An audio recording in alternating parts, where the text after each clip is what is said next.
Welcome to the Top 10 Gardener with Master Gardener Ken Lain.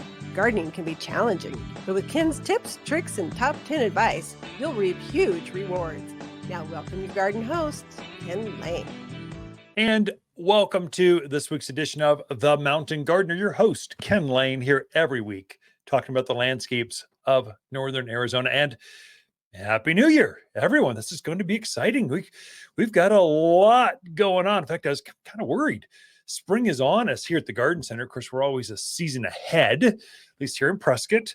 So the season kicks off in full force, kind of mid to late February. Sometimes it ignites, and then March, it just crescendos into this crazy planting time.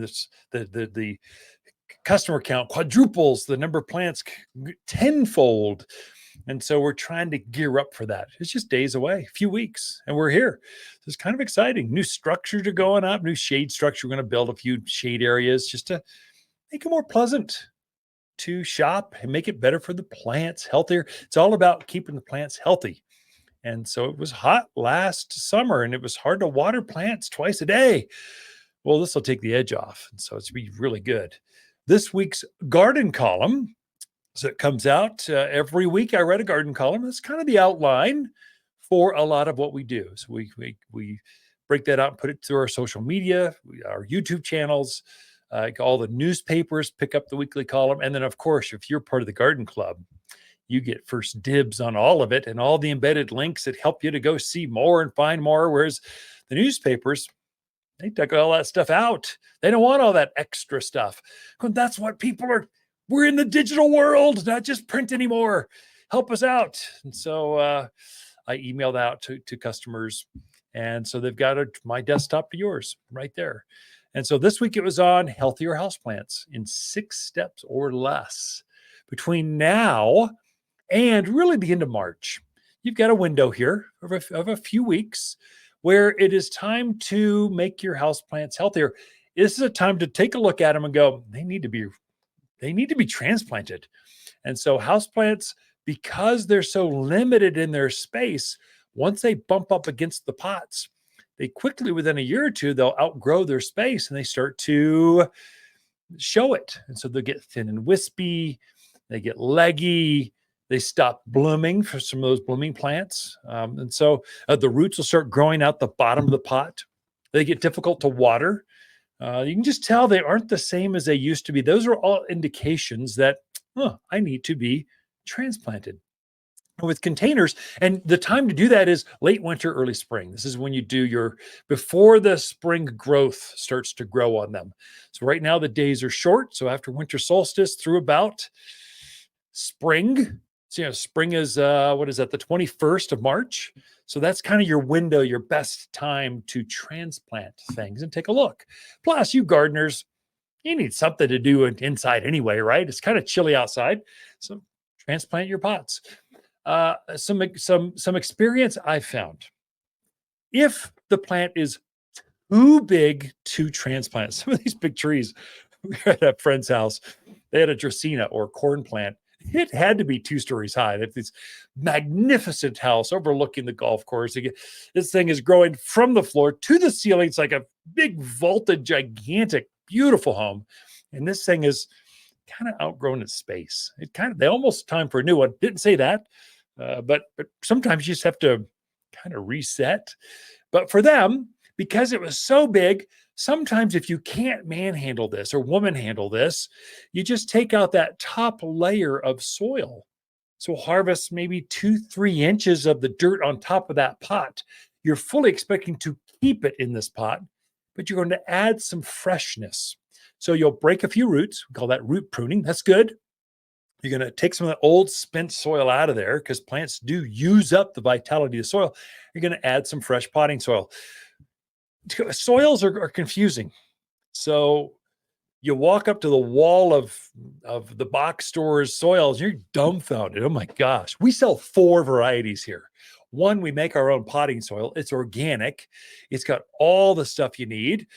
Peat moss, perlite, it's got an organic fertilizer in it. It's a recipe. We've created this recipe over the decades, and this is the best one for growing houseplants or seedlings or cuttings or in your containers, raised beds. is made for that. So potting soil is made for potting things directly into it. You've got topsoil, which is basically compost with a lot of sand. Because sometimes on these ridge lines, it's so windy, the mulch just kind of blows away. This adds some weight to it. This is for filling in holes, that kind of stuff. Right now, we're using a lot of manure.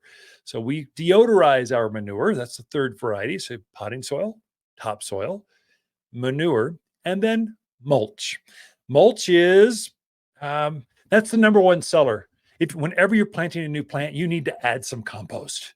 Those are the four things. It doesn't get any more confusing. They've got a topsoil, a potting soil for raised beds. Well, it's topsoil. They've got houseplant potting soil for small plants or big plants. No, it's all the same. They're just rebranding, making it confusing. They're just marketing, packaging. Really, it comes down to those four things you need. Potting soil is the number one for houseplants. And so we make our own. I would encourage you to use that one. It's for this elevation. It's made to keep moist, but in a dry climate. It's like a razor's edge on how to do that. But sometimes you just top dress a large container. You can't move it otherwise. Just add some freshness to the soil. For smaller pots, they're going to prefer a next size up. Now, don't go too crazy. Don't go from a 6-inch to a 10-inch. That's like triple the size, literally, of the soil volume. The plant will focus all of its energy on filling up the space with roots. Again, these are tropical plants. They're used to rainforest and competing for a little bit of space with all this jungle effect. And so they're going to go, second they get any room, they go, I'm all in, let's fill up. It's before someone else comes in here.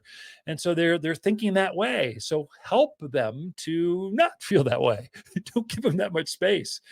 Things like bromeliads, they never need to be repotted, really. Sometimes they put on pups or side shoots, little children. So you just keep the main mother plant there and just take those little side pups off and repot those. But don't transplant the entire, but most plants, pothos and philodendrons and dracaenas and all these other normal houseplants that you're used to, they like to be transplanted. When they bump up against that wall and start to crowd themselves out. So you take the next size up. So a 6-inch would go to a 8-inch pot. An 8-inch pot would go to a 10-inch. Just the next size up. Don't go too crazy. And then I do find, this is a personal experience, ceramic, clay pots, houseplants prefer growing in those than plastic pots. It's breathability. It allows them just to take in the moisture in the air. And so ceramic is better. Get something stylish because you're going to be living with this for years inside your house. Something that looks pretty.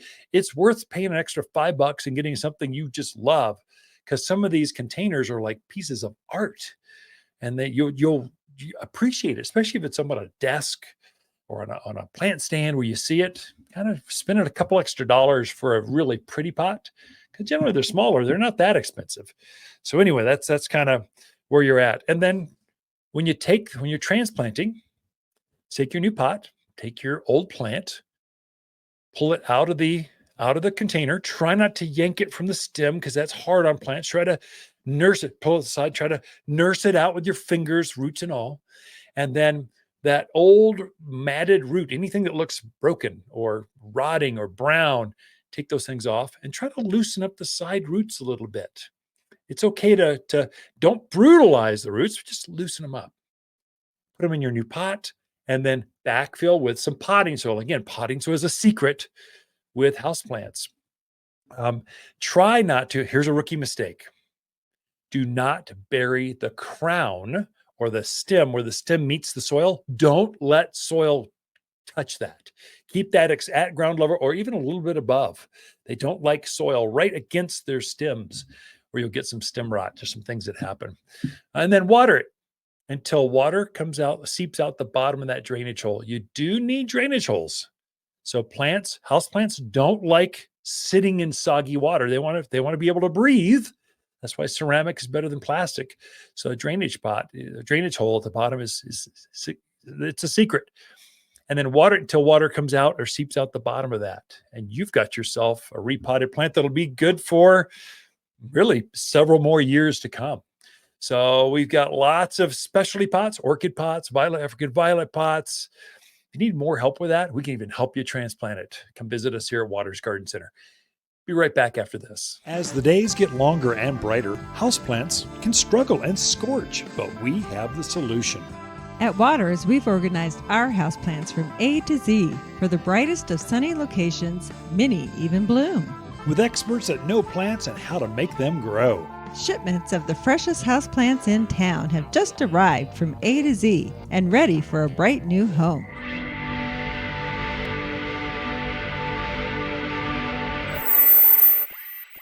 Welcome to the Top 10 Gardener with Master Gardener Ken Lain. Gardening can be challenging, but with Ken's tips, tricks, and top 10 advice, you'll reap huge rewards. Now welcome your garden host, Ken Lain. And we're back with Lisa Lain in the studio. She comes each week with your garden questions. Just what are people talking about as we enter the new season of gardening? So things are happening out there. I was doing some cleanup and the plants are growing. Are they? Lilacs, the buds are huge. Buds are swelling, yeah. Our autumn sage salvias, they were actually still had some flowers. They looked a little rough. They were off color, but they had flowers. It's like they're going, any last hummingbirds, if you need some help, I'm here for you. It's been warm. It's been a warm, kind of dry winter so far. Yeah. So what kind of garden questions we got this week? Well, okay. First one is from Linda. Excuse me. I keep finding a pile of dirt around my peach tree. I think it might be a gopher. Are they active this time of year? And what's the best way to get rid of him? Yeah, so gophers, so pocket gophers. Now, for you folks from the East Coast, Midwest, we don't have moles here. We have groundhogs and we have pocket gophers. Pocket gophers, the reason I call them pocket gophers, because they got a little flap of skin underneath their chin where they dig dirt.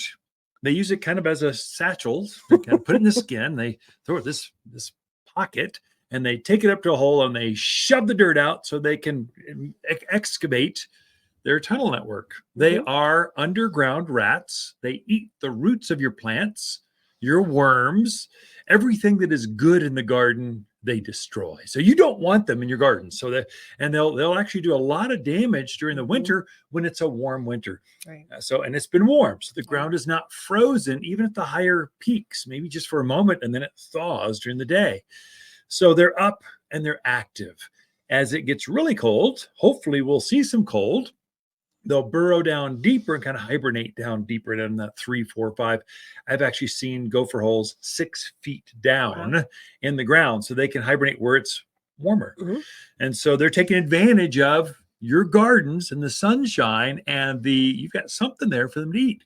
Grubs, worms, roots, something's there. And they love their favorite thing in the world. Fruit trees. They love fruit trees because it's got sweet wood. So they're eating that roots. So what to do? There's 3 ways to deal with them. There's gas. There's a little flare you throw down their hole. Where that mound is, you take your dandelion weeder, that long handled with the fork kind of screwdriver looking thing, poke around there, you'll feel a soft spot underneath that mound. And you can dig out or excavate or open up that hole, and you can shove this flare down there, and then it basically suffocates them. It just fills up the network. Now, if it's really bad, the networks, it's hard to fill up the whole network with gas. So it's kind of so effective. I found that if you're going to try a gopher bomb, we've got them at the garden center, find several mounds, open them all up, and shove all the flares all at once underneath this thing, and that seems to go after them. So just one and done is not quite as good. The other one, what your grandparents used, this is a trap. It's a wire trap. So you open it up. Again, you open up that hole. That's where they're throwing out kind of dirt. Open that up and shove this, set the wire trap, set it down there as far as you can.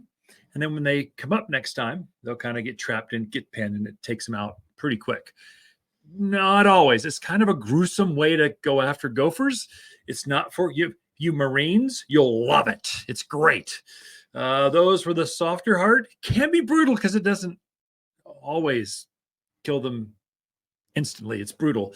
So I'd say tie your trap on to a 2x4 is what I do, and a piece of wire, so they don't drag the trap down into the tunnel and you'll lose it. Or I found more cases where the dogs and the coyotes find them, free meal. And they drag them off. They take them up to the barn.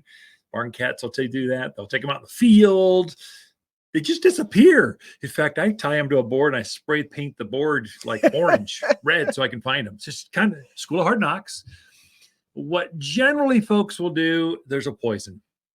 So you, again, open up the hole as best you can. That's a dandelion weeder. That is the best gopher tool ever because it's got the little fork on the end. It's kind of maybe a foot long. It allows you to excavate or open up that tunnel network.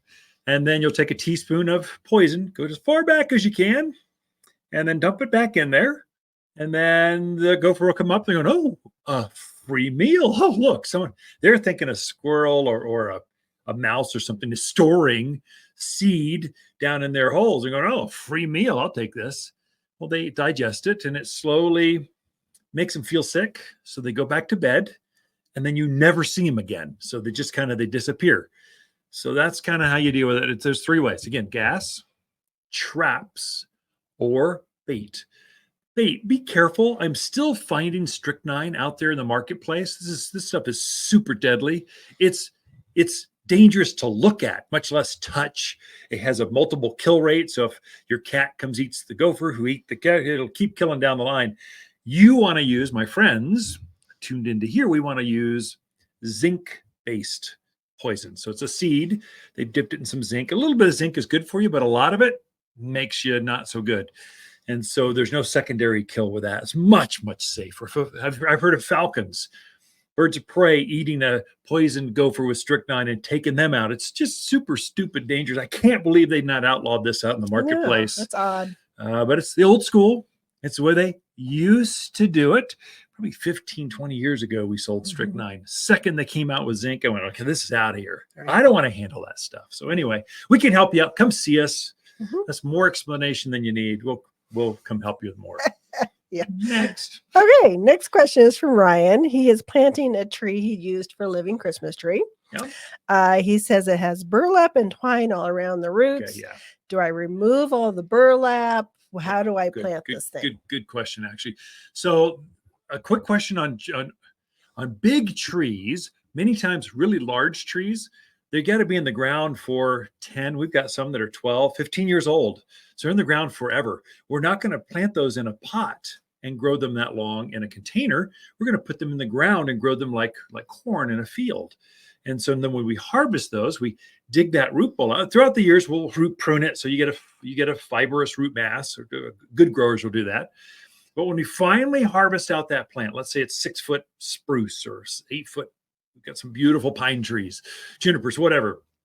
We'll dig that ball out. We'll make a ball out of the root, proportionate to the upper growth, and then we'll wrap it in burlap to keep it from falling apart. Then we'll take that and put that balled and burlapped tree into a grower's pot, mainly for shipping, just so we can handle it, so we can show it off here. We don't want you schlepping around in mud and muck and stuff with ball and burlap. We're going to try to keep it cleaner and easier, help you get it home, help you get it at the planting hole. We'll typically we'll harvest those and then root them out for a season so they're even more rooted, or at least a good grower will do that. A patient grower will take the extra season, extra year to root that thing out. Now, going back to the question, well, what do I do with the burlap? Well, that's the reason for the burlap. The roots go right through it like it was nothing. And so don't try to take that burlap off. Get your planting hole ready. Lay down the trees sideways and get the bucket off. And then you'll see the burlap there. I would say just gently roll it into the hole, set it up straight, face it the way you want so it looks the best. And then the secret is the damaging part can be the twine at the top. So twine doesn't break down as fast. And we're using jute twine, but still it breaks down slower than the burlap fabric. And so sometimes if you get a tremendous amount of growth next spring, that extra set of wood it'll start to impede and choke that. So cut the twine at the top off, lay the burlap back under soil level, and then backfill. That's how you do it. So a lot of folks want to make this a lot of work. They want to take the burlap off. It's just terrible it's higher risk.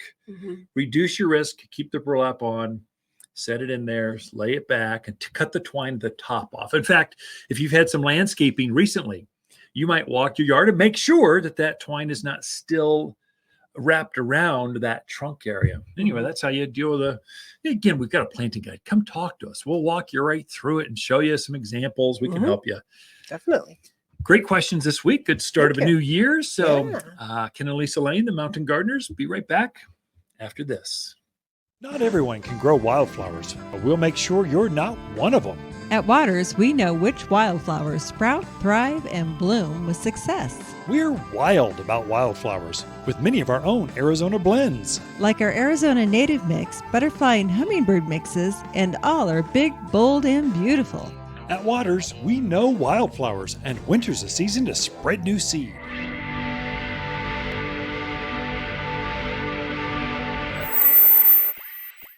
Welcome to the Top 10 Gardener with Master Gardener Ken Lain. Gardening can be challenging, but with Ken's tips, tricks, and top 10 advice, you'll reap huge rewards. Now welcome your garden host, Ken Lain. So every month, the Waters Garden Center team, we get together as a management team, and we put together or curate a list of companion plants appropriate for that month. They look their best in that month. So January, we've got our companion plants of January. And we try to get a big thing. So a tree, a couple of them, a shrub, some smaller shrubs. Sometimes we'll put a perennial in there, but basically these are the landscape plants you'd want in your yard, and they just shine. This is the time when they all look good together. So if you put them all in the front yard, they would just go, oh, those go together. They've got some style and some design sense. And so I thought I would share what this month we came up with. And it starts with the number one selling native plant. Is that right? It's close to it. I think it is, because it's a screening plant. It's big. It grows 25 feet tall, 12 feet wide. It's a native that grows throughout the region. It's called an Arizona cypress. This is a big evergreen. It kind of looks like a juniper, but it's not. It doesn't have the same pollen, that kind of stuff. Instead of a berry, it puts on little tiny pine cones, kind of cute. So Arizona cypress, the fastest growing of the really thick, screening windbreaks. We use it often. Loves crummy soil, takes our dryness. It loves growing here. A companion to that, it's a cousin of the ponderosa pine. This is a gigantic pine tree, but this is a little bit smaller. Austrian pine is the cousin in Europe of a ponderosa pine, only it's much more shapely. Same kind of long needle, same green, thick green needle to it. So Arizona cypress more blue. This is a green that kind of contrasts, thus companions. It gets up to about 35 feet tall and about 15 feet wide. Again, pine trees, central leader to it. The beauty with the Austrian over a ponderosa is it holds its foliage right down to the ground. So it's much more shapely. Whereas ponderosas, basically their bottom branches are always dying out. They're always self-pruning themselves up. So eventually you just end up with a trunk in the yard that's up about 100 feet tall. You just don't even see the foliage. So Austrian pines, it's much more shapely. For a landscape, it looks much better. For smaller yards, much better choice than a ponderosa. A companion that goes with that is a Japanese yew.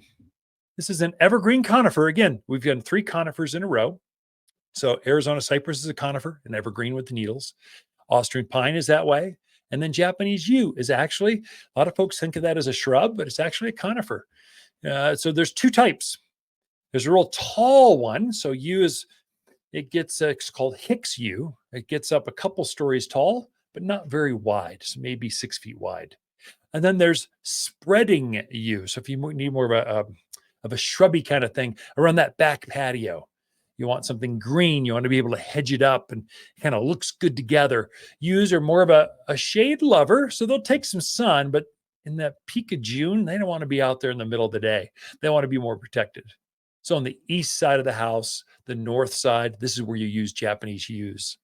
If you want something just like that out in full blistering hot sun and just hot as can be, wind, just terrible soil, mint julep junipers. Again, it looks good together. Mint julep has this minty green to it, and it's not a pollen producer. So we bred that out of that plant. We only sell the female junipers, so they don't produce pollen like the males do. So this is a very good looking, very rich, healthy Kelly green to it. Gets up about head high, likes to be hedged, fast grower, great companion plant with this. A companion that looks really good right next to that, red clusterberry cotoneaster. Now, cotoneaster, there's a lot of varieties, but red clusterberry, this is the big one. It gets up easily 10 by 10 by 10. Gets red berries, has a kind of a really rich, deep, like hunter green color foliage to it. A bright flower in spring with this bright white flower, and each of the flowers turns into a red berry. So it's kind of got all the seasons going for it. So it's really good. And it goes really well with all these other January companion plants with each other. And lastly, I'll leave it with the number one seller in the country by far, mainly in the East Coast, but it does really well here too, boxwood. And again, boxwoods, this is a huge family of plants, but the one that really outshines the rest is winter gem boxwoods. It's a plant up about hip high. You could easily hedge them. So you could have that walkway going up to your front door. They look really good with boxwoods out there, out in a container, out by the pool. It's not trashy. It looks green all the time. It's shapely. It just outshines a lot of the other ones. So winter gem boxwoods. So again, the companions, there's 6 of them of January, going to be Arizona cypress, Austrian pine, yews or Japanese yews, mint julep, cotoneaster, red clusterberry cotoneaster, and winter gem boxwoods. And all can be planted now. You'll find them all at your garden center right now. But we got to go to a break. Be right back after this. My living room feels so empty. Now that the Christmas tree is gone, the house just seems so blah. Brighten it up with a big, bold, beautiful plant from Waters Garden Center. Fill that cavernous space with tall tropicals, colossal cactus, and sizable succulents that bring the great outdoors indoors. Make a gorgeous green space you can enjoy all year, not just for a season. Unique, exclusive, one-of-a-kind houseplants found only at Waters Garden Center in Prescott.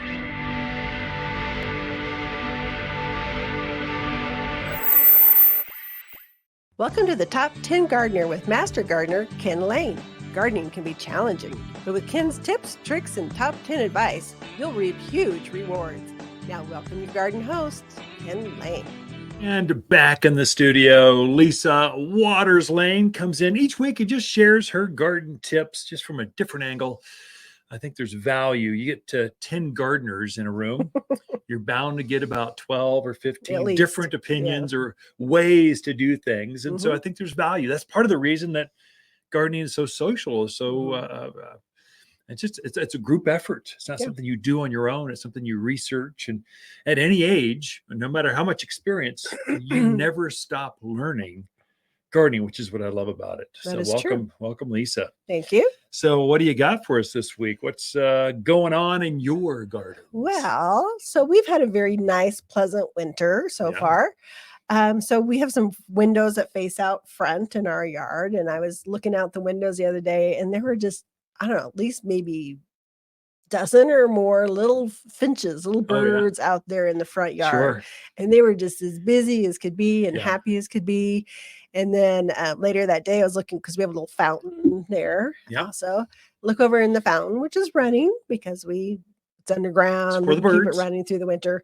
And there were some birds in there just kind of bathing in there. Fun. And it was just, I was thinking about, we always think about birds maybe in the summer. Everybody thinks of the hummingbirds and attracting them. But it is just so nice to have a yard where nature, where wildlife, where birds want to come in and hang out because they are fun to watch. Yeah, especially in the winter when there's not a Not a lot. lot else. I mean, the plants are growing, Oh, yeah. but it's really painful to watch them grow so slow. Birds. And Yeah. the great thing too is there's two sets of birds out there. Hmm. There's summer birds, like you mentioned, the hummingbirds. That's when the butterflies are out and things are going. And then there's your winter birds. They Hmm. fly south. They like to spend time up, way up in Canada or higher elevations. They come down to here because this is their summer vacation spot or their winter home, Right. and they like it. So it's a whole different set or kinds of birds. So Hmm. that's what's so exciting. Plus, I think you just see them more because you got Yeah. to, the leaves aren't on the trees Yeah. and you're just seeing them out there more, being more active. So we have a lot of birds in our yard, but we never put out a bird feeder. Think of how bad it would be if we did. There would be hundreds. Oh And my not that gosh. it's bad. I mean, if people want to put out feeders, more power to you, not knocking that at all. But you can also attract birds in without, but we've never put up a hummingbird feeder. We've never Yeah. put up a bird feeder, but we have a ton of birds in our yards because we've created a landscape Yeah. that is friendly to them. Yep. So, birds want a few things. I mean, first of all, they want water. So you can't have a water source, even if it's a plastic saucer. Yeah. Or put a bird bath out, but put a heater in it for the winter. You don't want it to freeze. But giving them a water source is hugely important. The second thing they want is food, and they also want cover. So cover is, you got to have some tall trees in your yard. You got to have some shrubs. You got to have some ground cover, low growing things, because they want to feel safe in your yard. So if you've got nothing in your yard but a bird feeder hanging there, Yeah. they're not going to feel very safe because they don't have that cover that they need. And there's some birds that, they spend a lot of time up in the treetops. They don't really go to the ground too much. And then you got those birds like quail that pretty much hang out on the ground, and they like that ground cover that where they can retreat and hide if they need to. So those things are very important. So you can put a landscape in that gives them cover, but also gives them a food source. So there's a lot of plants we can put in that provide berries and wildflowers that give seeds and that kind of thing. So I thought I would kind of talk about those plants. I like it. No, that's perfect. So we've got water in the backyard and the front yard. Mhm. We've got a full-on pond in the back. And I noticed the bigger birds like it back there. Yeah. They want to jump up on the rocks and go on the waterfalls and kind of be over here. Get kind of they're towards evening. They're like hydrating before the cold, before the evening comes. The front yard is more of it's a tall piece of granite, polished. Water's bubbling up the top. It's not as aggressive. Right. And the smaller birds, and the Yeah, robins, that one. I'd say not all small birds, but the smaller birds in Mhm. general like the front Yeah. front one. Not that they won't go in the back, but they just would prefer the front one. And we've adjusted them so they run during the day, Right. so they don't freeze. So everything's running during the day when the birds are out. So it's like 11 to 4. We're running Mhm. the water features, Right. pond, and the fountains We've for the even birds. we've had a crane in the back Yeah, pond. Blue heron. Blue We've seen eagles heron. flying over. Yeah. Ducks have been in the back That's true. We had a pond. ducks a couple years ago. It's It's crazy. kind of fun. The doves go out there and use a Yeah. lot. So the back one, you're right. It's definitely the big birds. The front one, especially in the summer, the hummingbirds love to hang Yeah, out. they take just will baths in grab there. onto the fountain and just kind of hang there with the water going over and just kind of take a Yeah. rest and take a sip. And Mhm. it's kind of weird to watch, Yeah, but it's fun to interesting. watch. Yeah. So in your yards, if you're looking for tall canopy trees, some that do really well here, your maples, Oh, yeah. your pines, your spruce, aspen, sycamore, all of those are going to do really well in your yard. Beautiful trees, but they give you that tall canopy plant that they That's need. where they're going to roost too. Mhm. They're going to be up there. The hummingbirds, we see them all the time in the mimosas, Yeah. maples. They're up there roosting. You see little Mhm. tiny Little nests in there. It's So real yeah. cute. Yeah, and our big juniper too. We have big Oh, yeah. native juniper I back love there. that big, thick. They like the Mhm. thickness. Right. And you'll see an entire flock of birds in this one tree going crazy. Yeah. Oh my gosh, it's such a party. We're all here. It's so exciting. Yeah, so definitely need those tall plants in your yard. You also need some medium canopy plants. Ones that I thought of are barberry, caryopsis, butterfly bush. things that actually produce a berry. So Yeah. cotoneaster, Lilac. pyracantha, Yeah. lilac, Yeah. just things that they're can get into to kind of hide. And if you can give them a food source at the same time, it's even better. Pyracantha.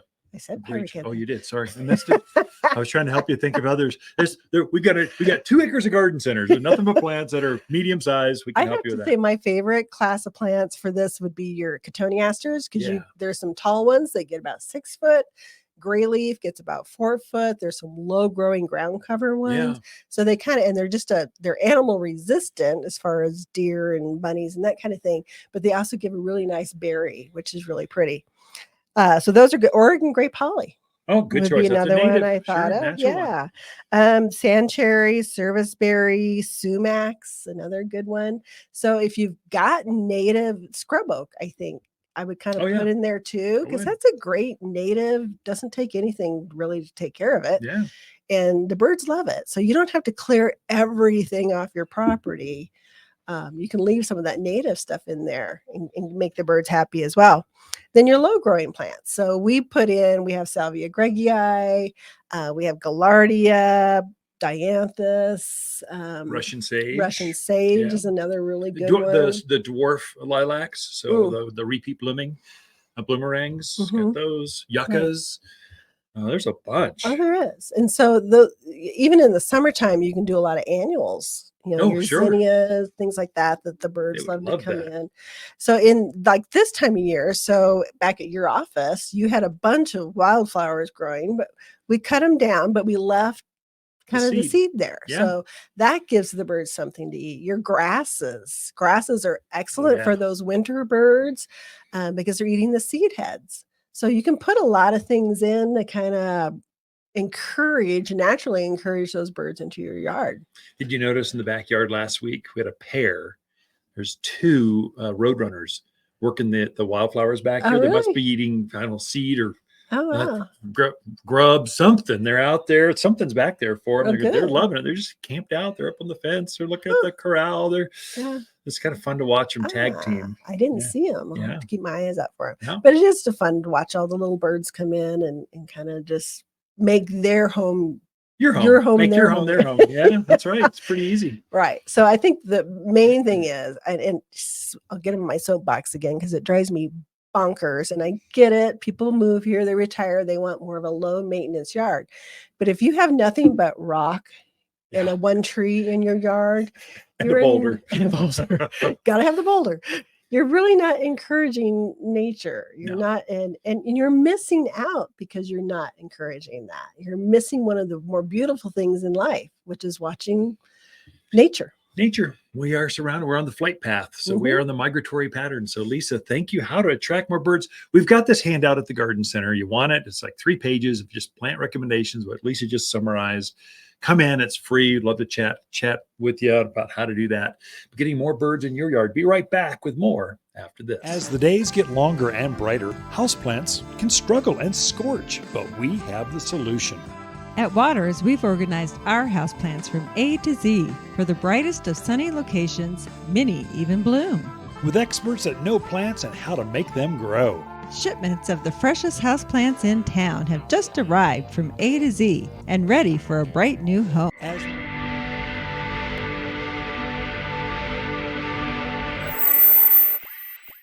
Welcome to the Top 10 Gardener with Master Gardener Ken Lain.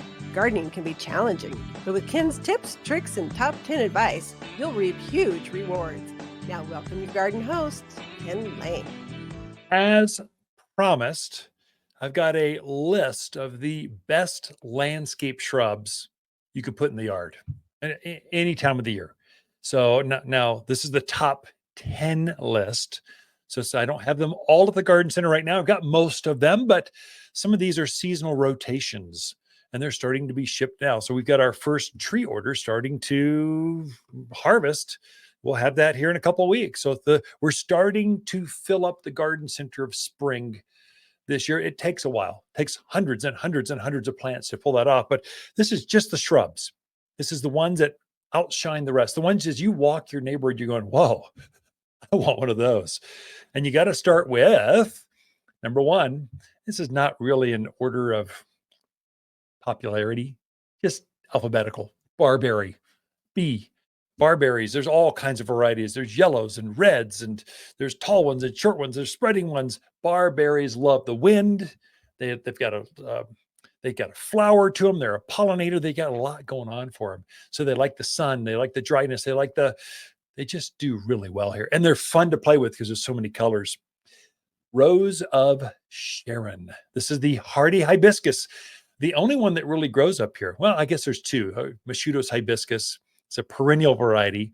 But if you want a shrub, something that gets up about head high with that classic hibiscus kind of flowers, it's not as big as the one that's maybe grows in Hawaii, but it makes up for a lot more varieties.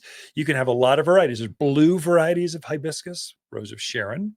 There's pinks and whites and yellows and purples. You can have fun with them. They get about head high, that 6 foot wide. They're just a pretty plant. Summer bloomer. Bluebeard or Coreopterus shrub. This is the ultimate pollinator. If you want more butterflies, this is the one. Blue flowers. I think it blooms longer, better, stronger, less weedy than a Russian sage, which is a kind of a hip high blue. It has the same kind of blue flower to it, but it's more ball shaped. It looks really good up in the front side of a Rose of Sharon, because that blue against the pinks and the whites really looks good. So bluebeard shrub. Butterfly bush. They really do attract more butterflies. I mean, and they come in a lot of colors. In fact, we're introducing quite a few dwarfed varieties this year. So some new things even you hardcore gardeners, you've never seen this before. So we're starting to bring those in for our spring open house. I think is the Saturday before spring. Is that the 18th of March? So we'll have a big celebration. 63 years in business. We're gearing up for that. We've grown some specialty things that no one has ever seen before. They're finishing off right now. But butterfly bush, deer grass. Now, we're in the prairies, especially folks out in Paulden, the Prescott Valleys, Chino Valleys, Dewey, Mayer, Humboldt, Cordes Junction. You've got all those beautiful grass prairies. And grasses do well throughout the region here. And a lot of them are native. So deer grass is a Miscanthus. It's a variety of wild grass. It's short. It's maybe knee high. It's got a real pretty pink hue to it. It's kind of nice. So it does well. Animals don't eat it. One of my favorite right now, in fact, they're blooming in the greenhouses. If you just need a break, you're a gardener, you're kind of, okay, I need to detox for January. The holidays were rough on me. I need to just get out in the fresh air, and I'm a gardener. I want to go see some plants. Come into the garden center and just take a look at the Ice Angel camellias. This is an evergreen shrub. Gets up about chest high or so. It's a shade lover, but it has this beautiful camellia flower. It's one of the only ones that's hardy at this elevation. All the other ones are tropical. So you folks from California, you love your camellias.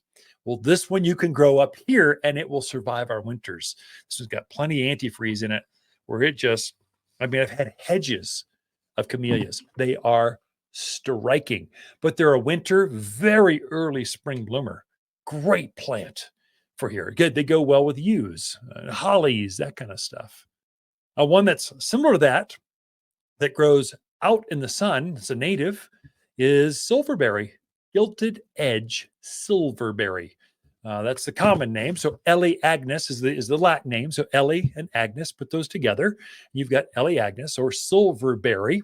This is a native plant. The native one is blue, kind of with a silver backdrop. So it's kind of has this wild look to it. Very fragrant flower in spring, but it grows up easily above as far as you can reach your hand up in the air, and that wide or wider. It's a big old evergreen, native. Get it up to size, put it on the drip system, fertilize it until you get up to size, and then never care for it again because it's a native. It just does really well here. So I think that's a far better choice for most landscapes, especially if you're out in that wildland interface. You've got antelope and deer and rabbits eating on your stuff. They're not going to eat on this. They know don't mess with barberry. Makes your throat all scratchy. I don't like that. I'm going to move on. They don't bother silverberry. Good native plant, good evergreen, good bloomer, good. And that you call it gilded edge because we've variegated it. So it's blue center like a native with a gold edge. It's quite striking, very pretty. I've got several in my own yards. Spireas, gold flame spirea, great little plant for you. This is a knee-high kind of plant. So spirea is kind of an old-fashioned plant. Your grandparents grew spireas, but the beauty is they bloom in the spring for a very long time. They're very drought hardy. Animals don't eat them. I mean, come on, that's like the trifecta. It just works. They'll take our wind. So it's all the spireas, but gold flame, I like the gold colors because they're so hard. It's hard to find a gold plant that won't scorch in the sun.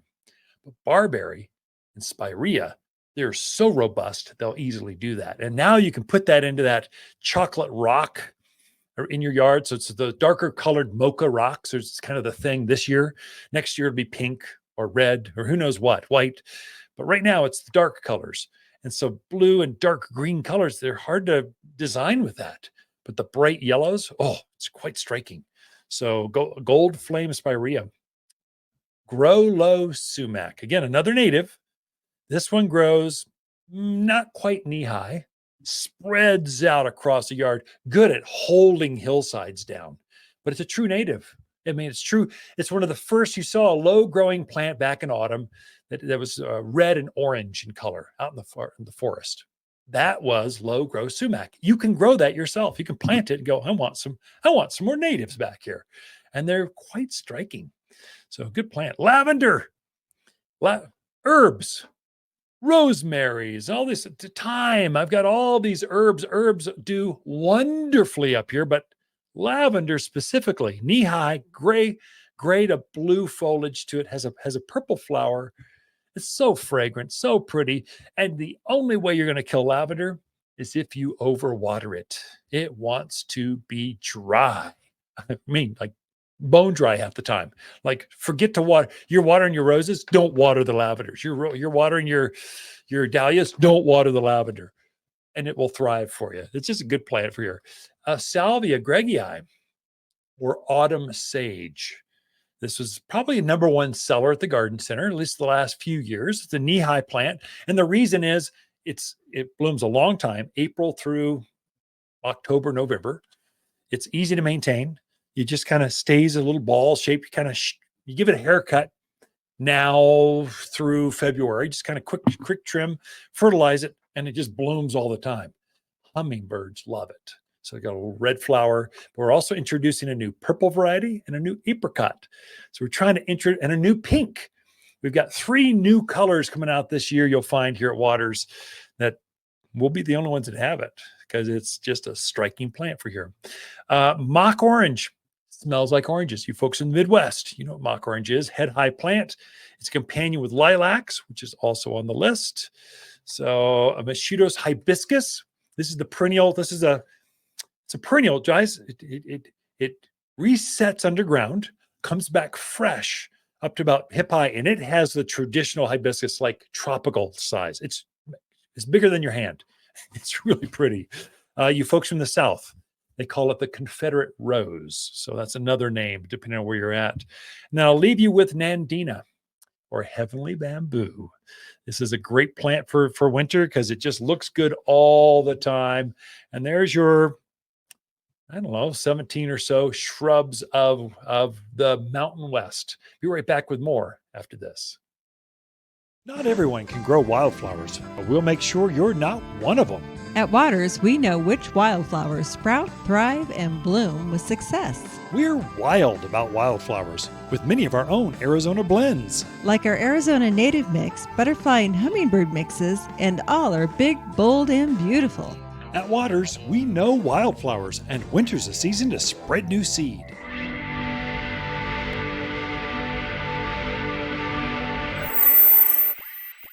Welcome to the Top 10 Gardener with Master Gardener Ken Lain.